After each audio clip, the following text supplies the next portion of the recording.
This is Smooth 98.1, your love music, love life station on a feel good Friday morning, 18th day in the month of October 2024, 32 minutes past 7 a.m. My name is Ayokunmi. Welcome along to the Smooth Breakfast, taking you into your morning on the perfect note, as I love to say. And it's going to continue on that trajectory because it's time to take a dive into the papers. Take a look at the headlines making the rounds that have got you, me, and of course, Nigeria talking because this is freshly pressed. Welcome, welcome, welcome. You can join in on the conversation this morning, sharing your thoughts on the stories we're talking about. We love to get your thoughts in and read your messages as well. And you can do that by sending those thoughts into us on WhatsApp.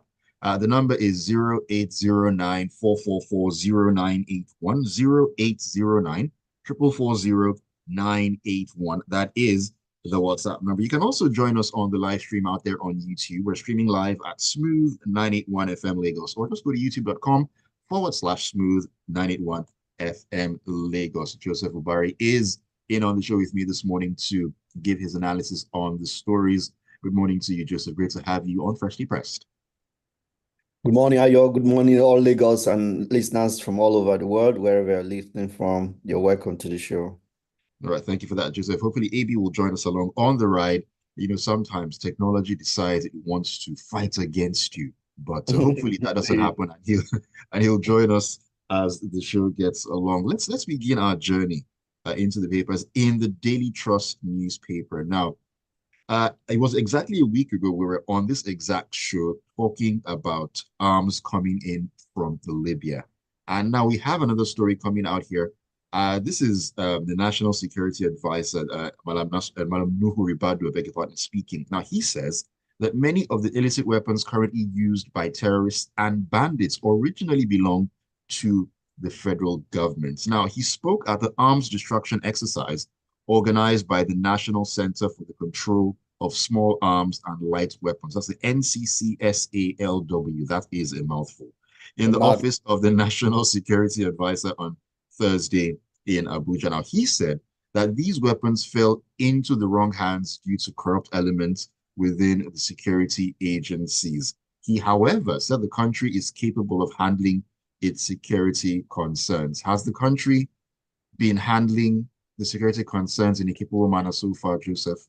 It is such an irony, to say in one breath, you say that your operatives are selling your arms, are trading your arms to bandits or called terrorists. And then on the other hand, you're claiming that you're capable of managing the security of the country. It's so in one breath, such a significant officer in the government is saying this. And sometimes statements that have been made by the National Security Advisor seem laughable, so seem like there is somebody who is incapable of deep thoughts. The last time he was addressing issues of insecurity here, instead of addressing the key issue, was calling terrorists and criminals stupid people and all that. Address issue. If you know that people in the security agencies are involved in illicit trade of government weapons, what are you doing about it? As the National Security Advisor, you're sitting on the our national security architecture. Your prominent position, and you can direct the relevant agencies, security agencies, to investigate. So we are tired of government officials coming up to tell us issues, right? When they are supposed to be in a position to address those issues and come up to tell us what they are doing about them. So, okay, Ayo, the National Security Advisor is telling us that arms in the hands of terrorists originally belong to federal government. So what should we do? You and I, what should we do about that information? He did not tell us, he didn't tell us what he is doing about that problem. And that these are the number of persons who have been tracked. These are the number of persons who have been. So what is he doing about it? Why are you telling us? Why are you telling us? What are you doing to stem that tide so it goes down to the issue of recruitment. What's your recruitment process? Are you able to detect those who have the tendency to commit this kind of serious national, because it's treasonable. It's treason. Mm. For you to sell weapons to criminals to attack the nation, it's treasonable. So what are you doing about it? So we cannot have government officials coming up to throw up the problems at us, tell us, oh, this is what is happening. So what should we do about it? When you are in a position to do something to address the issue.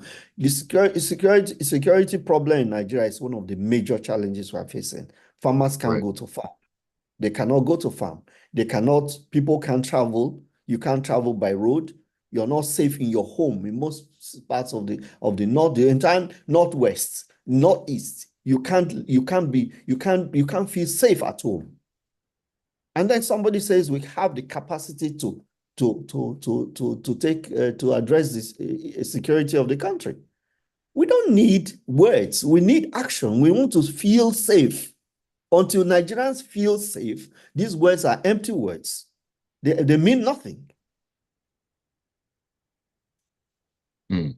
Thank you for sharing those thoughts, Joseph. But I will also say here, I mean, it could be cold comfort, really, but another statement he said, according to him, that by destroying unserviceable, obsolete, and recovered arms, that we are demonstrating our commitment to a secure future for all Nigerians. Now, it also goes to the issue of, I mean, these elements within the security apparatus who are trading these arms, who are selling these arms, or whatever it is that they are doing now. That is a major issue in itself. I mean, getting into the root cause of why this has to happen for anyone to be trading arms, with bandits, with terrorists, knowing what they are capable of.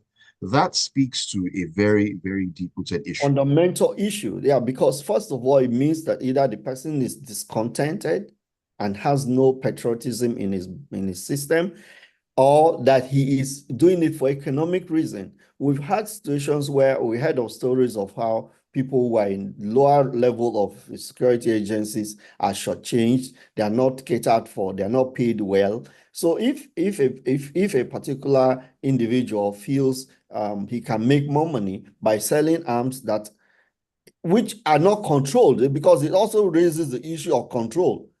If you Mm, have an armory, there should be very strict procedures for how you can get arms out and accountability. How is it right. possible that arms are missing and nobody can account for them? How come? Why is it that easy that any person in service can sell his arm and they cannot be apprehended? It cannot be traced to him to account to what happened to his arms or the arms given to him. Mm, So there are fundamental issues here, deep and fundamental issues here that are not being addressed. Now let's talk about the illicit arms that are smuggled into the country. And last week we talked about the report that said that there have been incidents of over 20 something in shipments that came into the country over a period of 7 years. This was an investigative report by a newspaper saying that 23 shipments of arms running to billions of naira came into Nigeria through our borders. So mm, fundamental issues they are very deep and they are not being addressed. There are arms in the hands of individuals. There criminals know where they can get arms. And we become like a hub for West Africa for small arms. We are trickling in because we have the number, the population is here. So we are attracting these arms coming in, and there are people finding use for them. mm. Most definitely. Uh, Adeboye on WhatsApp says, AY, I mean, he had to add an exclamation mark there. He's like screaming my name. Are we not sounding like a broken records whenever we talk about insecurity in Nigeria? We all know the truth about insecurity and why it thrives. These lame excuses, these incompetent leaders are irritating. Honestly, I don't like to talk about it because we are not serious about it. I beg. I beg. Next topic. I mean, we speak to what is in the news, Adedeji. It is what we do. It is what Whenever it these is. things come up, we speak to them. And of course, we Yeah. also highlight the rationality or the irrationality of whatever it is that these people decide to come and tell us. That's why we're here to highlight them and point them out. But thank you for, I mean, expressing your thoughts there. Of course, we do sound like broken records because we talk about these things on a regular. It's as if we're just talking to ourselves. Yeah, Annoying, but really. because if you have a national security advisor telling us that security, the government has the capacity to address insecurity, and we are experiencing insecurity, so it should be something for us to talk about. True that. Ajayi Olodilowa says it's gross incompetence for the NSA to raise the alarm that arms belonging to the federal government are being sold to terrorists by security agents without anybody being paraded for such heinous crime. I mean, you think that if you're talking about this, you would then add, oh, we have caught XYZ, this person, and Exactly. they're already in custody and so on. But there is nobody to actually attach to these crimes being committed. It is I don't know. I don't know. Michael says, on a lighter note, I hope there's no random AI out there testing the boundaries of how to disrupt our tech communications when technology is against you. See, sometimes when the internet decides it wants to misbehave, it does that all the way. Okay. All right, let's talk about some should I say political matters or head to our lawmakers and talk about a certain bill pushing for independent candidacy in 2027. It has scaled second reading. We'll take this one out of The Guardian. Now, a bill seeking to allow for independent candidacy during elections has scaled its second reading in the House of Representatives. Now, the bill, sponsored by the spokesperson for the House and chairman of the House Committee on Media and Public Affairs, Akin Rotimi, was read for the second time at plenary. Um, this is something I've heard of at different points. Well, in conversations with people within my circle about independent candidacy, well, it's usually spoken more about in foreign terms. In a Nigerian context, Joseph, and from a legal standpoint as well, what does this do for us as a country? I mean, independent candidacy. We see how for political parties and all that, talking about how to get nomination forms, you need to spend a fortune to buy them. Now that limits the number or the number of people who are actually open or who are able to afford these things. Now, for someone who doesn't want to do that, for someone who doesn't want to go down that route, who knows, I can't afford 100 million naira to buy a nomination form, but I want to serve my country. Is independent candidacy a good way to go, or are we not ripe, or are we not ripe exactly for that sort of thing in Nigeria? Okay, quite a number of points are here. First of all, is that yes, it is something very desirable, and it seems very that our democracy is evolving.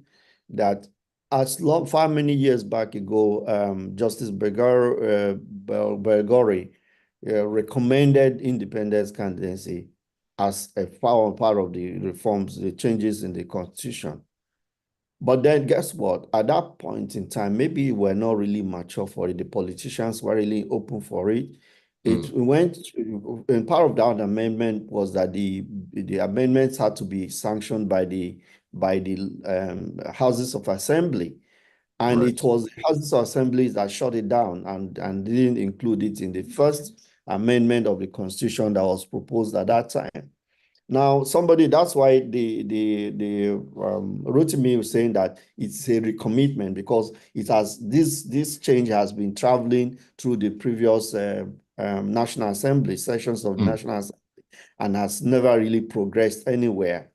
Now, but it's desirable, but how is it achievable? Some of the processes of getting that a candidature, it seems a bit cumbersome. You have to get for the presidency, you have to get like 20% of whatever from all the states. So it's if the process in itself is self-defeating, that's a challenge in it's also. But then it's as a cure to the kind of politics party politics we are playing. It may be something very, very commendable to think right. about and get Mm, it. So it will be interesting to see how far this travels through the National Assembly, gets to Senate, and get concurrence from both levels of the National Assembly. You know, the bill is quite very innovative because it even addresses the issue of qualification for certain positions. What should be your level of education and so on. And it's a quite an incisive attempt at amending the constitution to make it more relevant to the times in which we are. Now, politics in this service is expensive. Let's Mm, face it, apart from the true. fees that political parties impose on their candidates, what are some of the controls that can be put onto financing of independent candidacies? Because it's possible for somebody to just bankroll an individual through this process who who becomes more like a stooge and whom he dictates to and tells him what he does and so on. Right, So all right. those areas need to be addressed. There are salient points that need to be addressed, and perhaps maybe further amendment to the Electoral Act itself would also address some of those issues if this sails through. But it's a brilliant idea. That it was long overdue that we had that kind of opportunity for people who are able to come out to challenge the structure, political party structures. And we've seen that the Mm, parties themselves are not faring very well. They have not done well in terms of leadership recruitment as far as this country is concerned. One of the major problem of Nigeria has been leadership recruitment, poor mm, leadership recruitment. mm. So if very forthright individuals can stand on their own and get widespread acceptance, Right, and right. those who have hijacked the political system today will not become a stumbling block to them. Those are the safeguards we expect this law must take into consideration when they are making them. Because Mm, what if somebody can be pushed out by threats, by intimidation, by whatever method, violence and so on? You need to address all of that and make sure that the candidate can stand on his own. All right, thank you for sharing that, Joseph. I mean, it's well, let's see how it plays out. And Nigeria needs a different approach, something different at this point in time. We'll take a quick break right now. When we come back in, we'll be jumping into the Vanguard, and we're talking about with the World Bank, who have been speaking to Nigerians, urging us to support the ongoing economic reforms. To find out about that and a whole lot more, keep it tuned to Freshly Pressed on the Smooth Breakfast on Smooth 98.1.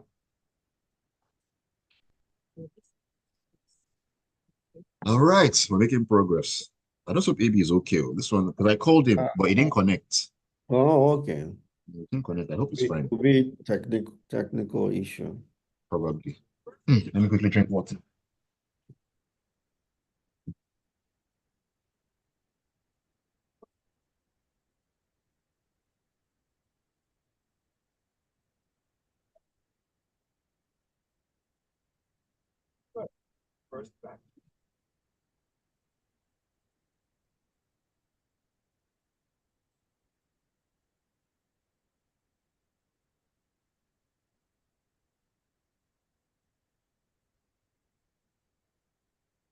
All right, welcome back into Freshly Pressed on Smooth Breakfast on Smooth 98.1, your love music, love life station on a Feel Good Friday. Ayokunmi here alongside me is Joseph Obari. We are taking a look at the headlines in the papers this morning. It has been a great ride so far. Come and join us. Share your thoughts on WhatsApp on 0809 444 0981. 0809 444 0981. You can also join the live stream on YouTube and leave a comment there if you so desire. Sorry, I beg your pardon. Smooth 981 FM Lagos. Smooth 981 FM Lagos. So many numbers in my head. I mean, Yeah. it happens to the best of us. Let me just take a few messages here. This is a message from Taufik, and it says, independent candidacy is good. At least it will give a new breath to the older party politics has caused. However, I hope the political bandwagon will not subvert this process by attaching difficult conditions to it and maybe sponsoring an independent candidate is as a plan B or C to a political party. Yes, something that Joseph also raised in his submission. Yinka Abolide says independent candidacy is practicable and we could experiment with it. Let's see the results. MK Wabiola is more or was more or less an independent candidacy in his run at the elections. People aligned with him and enjoyed the goodwill of the people. All right. We'll see how that pans out. Uh, Aisha says, so how did the new Senegalese do their elections and achieve the independent candidacy? We hear he wasn't a rich man and he won with support of the masses. We just have to talk with one voice and make it work. All right. Thank you for sharing your thoughts there. All right, let's get into the Vanguard, Joseph, and talk about the World Bank. Now, they have urged Nigerians to support the ongoing economic reforms, warning that opposing or reversing them could have serious negative consequences for the country. Now, speaking at the launch of the Nigeria Development Updates report in Abuja, the World Bank Country Director for Nigeria, Dr. Indiami Diop, emphasized that while the reforms may be challenging, they are crucial for the nation's long-term stability.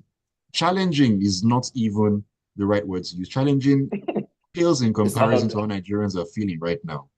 Well, you see, the World Bank is a doctor who prescribes medication that is killing the patient and then continues to administer that same medication. Mm.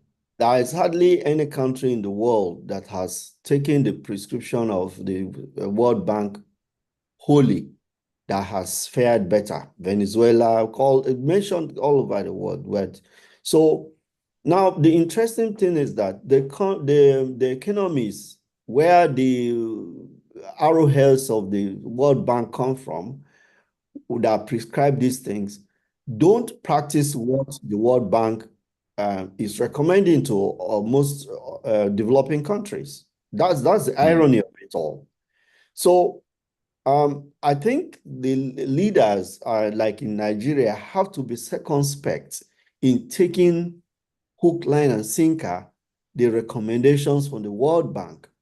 Right. Because the truth simply is that, yeah, some of these things may seem idealistic in terms of recovering the economy, getting the economy back on track. But there are certain variables that play with this, that go along with that, don't add up. Now, let's take, for example, you're saying, if you say that people should cut down costs, or they should manage this, or let's use the word austerity measure as we knew it in the 80s. And the leaders don't show any austere living. How does that add up? As is the case in Nigeria now, you're buying Escalade, bulletproof Escalade, you're buying jets, you're buying yacht, you're buying that, and then you're telling the people to starve. They don't add up. So there's those variables, that's those silent variables that the World Bank does not see are the issues that distort whatever it is that is supposed to be economic reforms. There are factors. So if for example, you're saying that some of the economic policies are supposed to achieve a certain thing, and there is endemic corruption, it means you can't achieve the goal. So yeah, these things may be ideal, reforms may be idealistic, but then the result that come out of them, because of the variables of the peculiarities of each country, can make them not work effectively to achieve the result. The result instead would be more infliction of more pain on the people. Right. As we are seeing it happening now. Thank you for that, Joseph. AB, finally, your internet decided to allow you to join us. Welcome.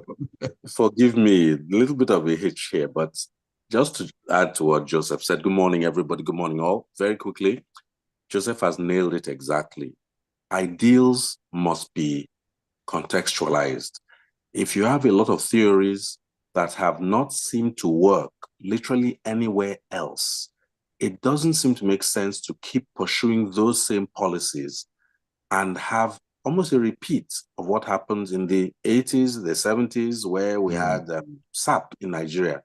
And underlining this is, why on earth should a country, a sovereign nation, always seem to need to pander to what some other body is saying? I'm not saying you don't collaborate. I'm not saying you don't look for good processes, but you must create solutions that work for you and your people. That should be the primary thing. So each time I hear the World Bank says, let's keep going, who is the World Bank? Is the World Bank as important as Nigerian people? In my view, no. Simple as that. Okay, let's do let's do messages real quick. Time has absolutely flown by this morning. Let me take this one here. Adeni Kadilea says the World Bank needs to be quiet, and I chose be quiet. Those weren't the words she used, but be quiet works in this context, and mind their own business. They are pushing agendas that are detrimental to third world countries, in my opinion. And she further says, why does the World Bank not put clauses that address government mismanagement in their loans? These are the questions.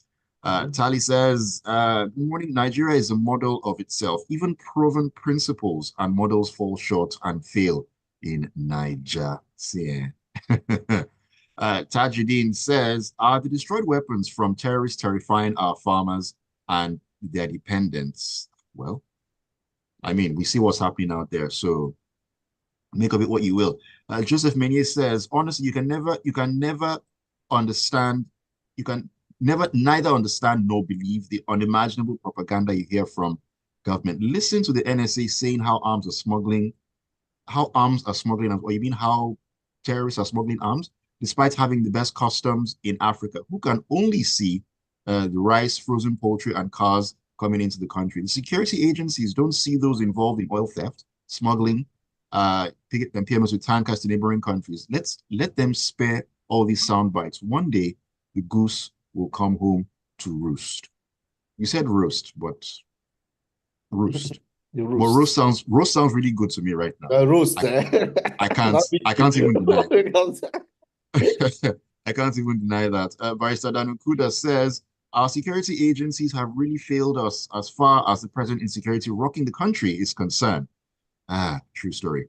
Mr. Quens coming through this morning, he says the Nigerian electorate are a peculiar horde. They know the right candidate, but still take inducement to vote wrongly. Even when they vote the right person, they are never willing to come out to defend their votes. The political elites have studied us, the electorate, so well. So independent candidacy may not change anything. Well, I mean, let's see first. Give it a shot. Exactly. Let's give it a shot first.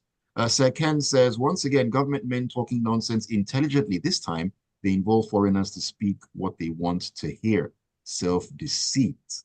Oluwaseyi says, I don't get the World Bank. I understand they have a say because we go plate in hand to ask for loans. Their policies have never favored us, not during the structural adjustment program, and it's not going to favor us now. What's the World Bank's view on corruption? Have you seen the movie Bird Box, Oluwaseyi? They are Bird Box to those sorts of things, bandage on face and everything. Yeah, there's that. Michael says, the pandering is lopsided. Government picks and chooses what to follow. World Bank is innocent. The Nigerian government should be the ones to keep quiet. Okay. Tony from Marine Beach says, the Nigerian politicians are masters at maneuvers. You'd be amazed at how they can explore and make nonsense of a beautifully thought out legislation, all to their advantage. As for the World Bank, if they can slave every nation on the globe, they would have achieved their aim, in my opinion. All right, and on that note, we need to call it a morning on Freshly Pressed. Thank you so much for joining me, Joseph, and of course, AB, even though the Gremlins decided to hold your network back, but still, you came through. That's all that matters. He needs to talk to his ancestors. Thank you. Thank you. I appreciate the opportunity. Guys, have a great weekend ahead. God bless you all. A wonderful weekend, everybody. Ayo too. You take care. Stay safe. All right. Thank you so much, gentlemen. Great to see you as always. And thank you, Lagos, for tuning in to Freshly Pressed on Smooth 98.1. Keep it tuned. Smooth Breakfast will continue. 8:15 will be time to talk sports in the locker room. Don't go anywhere. All right. Thanks.